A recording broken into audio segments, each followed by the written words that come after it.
ಆ ದೇಶದ ಮೊದಲ ಪ್ರಜೆ ಅಂದ್ರೆ ಅದು ಹೆಣ್ಣು. ಆದ್ರೆ ನಮ್ಮ ಕರ್ನಾಟಕದಲ್ಲಿ ಹೆಣ್ಣಿಗೆ ಮರ್ಯಾದೆ ಇಲ್ಲ.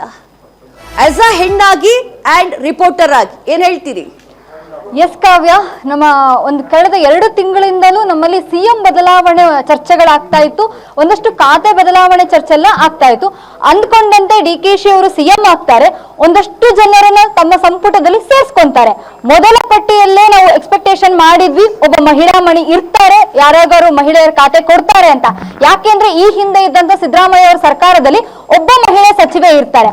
ಆದ್ರೆ DKಶಿ ಅವರ ಸರ್ಕಾರದಲ್ಲಿ ಒಂದಷ್ಟು ಬದಲಾವಣೆಗಳಾಗುತ್ತೆ, ಒಂದಷ್ಟು ಜನ ಹೆಣ್ಮಕ್ಳು ಸೇರ್ಕೊಂತಾರೆ, ಮಹಿಳೆಯರು ಕೂಡ ಸಚಿವೆ ಆಗ್ತಾರೆ ಅನ್ನುವಂತ ನಿರೀಕ್ಷೆಗಳಿತ್ತು. ಆದ್ರೆ ಮೊದಲ ಪಟ್ಟಿಯಲ್ಲಿ ಯಾವುದೇ ರೀತಿಯ ಹೆಣ್ಮಕ್ಳ ಹೆಸರುಗಳು ಬರೋದಿಲ್ಲ. ಓಕೆ, 2 ತಿಂಗಳಾದ್ಮೇಲೆ ಮತ್ತೊಂದು ಪಟ್ಟಿ ಬರುತ್ತೆ, ಅದ್ರಲ್ಲಾದ್ರೂ ಕೂಡ ಹೆಣ್ಮಕ್ಳು ಇರ್ತಾರೆ, ಹೆಣ್ಮಕ್ಳು ಸಚಿವೆ ಆಗ್ತಾರೆ ಅನ್ನುವಂತ ಬಹಳಷ್ಟು ನಿರೀಕ್ಷೆ ಒಬ್ಬ ಹೆಣ್ಮಗಳಾಗಿ ನನ್ನಲ್ಲೂ ಕೂಡ ಇತ್ತು. ಆದ್ರೆ ಕಹಾನಿ ಮೇಲೆ ಟ್ವಿಸ್ಟ್ ಇಲ್ಲ ಅಂತಾರಲ್ಲ, ಆ ತರ ಆಗೋಯ್ತು. ಮೊದಲ ಪಟ್ಟಿಯಲ್ಲಿ ಗಾಯತ್ರಿ ಶಾಂತೇಗೌಡ ಅವರ ಹೆಸರು ಕೇಳಿ ಬರುತ್ತೆ.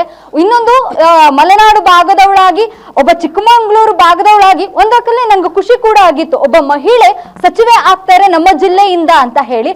ಆದ್ರೆ ಕೊನೆಯ ಮೂಮೆಂಟ್ ಅಲ್ಲಿ ಗಾಯತ್ರಿ ಶಾಂತೇಗೌಡ ಅವರ ಹೆಸರು ತಳ್ಳಲಾಗುತ್ತೆ, ಪ್ರಮಾಣ ವಚನ ಸ್ವೀಕಾರ ಮಾಡಲ್ಲ ಅಂತ ಹೇಳಿ ಒಂದು ಸುದ್ದಿ ಹೊರಗೆ ಬರುತ್ತೆ.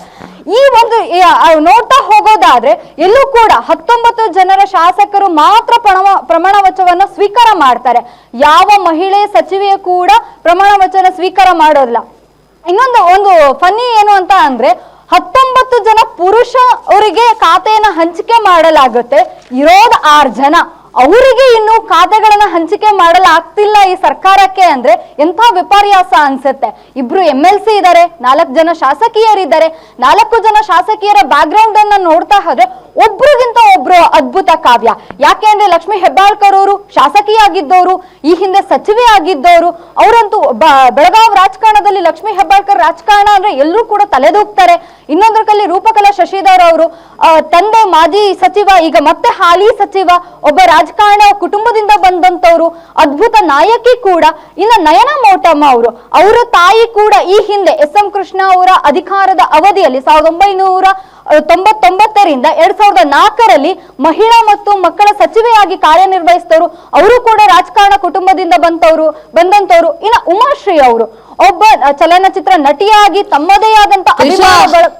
ತ್ರಿಷಾ, ಇದೆಲ್ಲವೂ ಕೂಡ ಒಂದ್ಸಲ ಡಿಸ್ಕಷನ್ ಆಯ್ತು. ಆಸ್ ಅ ಹೆಣ್ಣಾಗಿ ನೀವೇನ್ ಹೇಳಕ್ ಇಷ್ಟಪಡ್ತೀರಿ? ಅದನ್ನೇ ಕಾವ್ಯ, ಇಷ್ಟೆಲ್ಲ ಅನುಭವ ಇದ್ದವ್ರನ್ನ ಇವ್ರು ಇನ್ನು ಸಚಿವೆಯನ್ನಾಗಿ ಮಾಡಿಲ್ಲ. ಎಲ್ಲೋ ಒಂದ್ ಕಡೆ ಇವ್ರು ನಡ್ಕೊಂತ ಇರೋ ರೀತಿ ನೋಡಿದಾಗ ಕೇವಲ ವೋಟ್ ಬ್ಯಾಂಕ್, ಮತ ಕೇಳೋಕಷ್ಟೇ ಹೆಣ್ಣು ಸೀಮಿತ, ಇವರಿಗೆ ಮತ ಕೇಳಕ್ ಬೇಕು, ಅವಾಗ ಲೇಡೀಸ್ ಕಾರ್ಯಕರ್ತರು ಹೋಗ್ಬೇಕು, ಮತ ಕೇಳಬೇಕು, ಇವನನ್ನ ಗೆಲ್ಲಿಸ್ಕೊಡ್ಬೇಕು, ಆಗ ಮಾತ್ರ, ಅಥವಾ ಕೇವಲ ಗ್ಯಾರಂಟಿಗಳಿಗಷ್ಟೇ ನಾವು ಸೀಮಿತ ಅನ್ನುವಂತಹ ಮಾತು ಕೇಳಿ ಬರ್ತಾ ಇದೆ. ಎಲ್ಲ ಒಂದ್ ಕಡೆ ಆತರ ಅನ್ಸುತ್ತೆ. ಹಾಗಾದ್ರೆ ಇನ್ನೊಂದ್ ಕಡೆ ನೋಡ್ತಾ ಇದ್ರೆ ಕಾವ್ಯ, ನಾವು ಕೇವಲ ಮಹಿಳಾ ಮತ್ತು ಮಕ್ಕಳ ಖಾತೆಗೆ ಮಾತ್ರ ಹೆಣ್ಣು ಮಕ್ಕಳು ಸಚಿವೆ ಆಗಕ್ ಸೀಮಿತನಾ?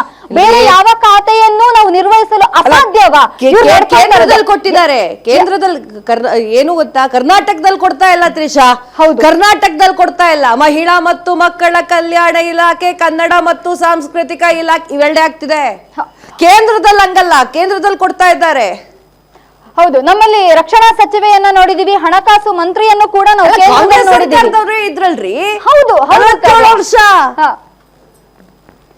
ಆದ್ರೆ ರಾಜ್ಯದಲ್ಲಿ ಮಾತ್ರ ಮಹಿಳಾ ಮತ್ತು ಮಕ್ಕಳ ಖಾತೆಗೆ ಮಾತ್ರ ನಾವು ಸೀಮಿತ ಆಗಿದ್ದೀವಿ. ಯಾಕೆ ನಾವು ಕಾನೂನು ಸಚಿವರಾಗಿ ಕಾರ್ಯನಿರ್ವಹಿಸಲ್ಲ? ಯಾಕೆ ನಮ್ಮಲ್ಲಿ ಎಷ್ಟೋ ಜನ ಲಾ ಮಾಡಿದವರಿದ್ದಾರೆ, ರಾಜ್ಯಶಾಸ್ತ್ರ ಸಾಕೋತ್ವ ಪದವಿ ಪಡ್ಕೊಂಡವರಿದ್ದಾರೆ, ಎಲ್ರು ಪದವೀಧರರೇ, ಯಾರು ಕೂಡ ಎಜುಕೇಶನ್ ಇಲ್ಲ ಅನ್ನೋ ತರ ಯಾರು ಇಲ್ಲ.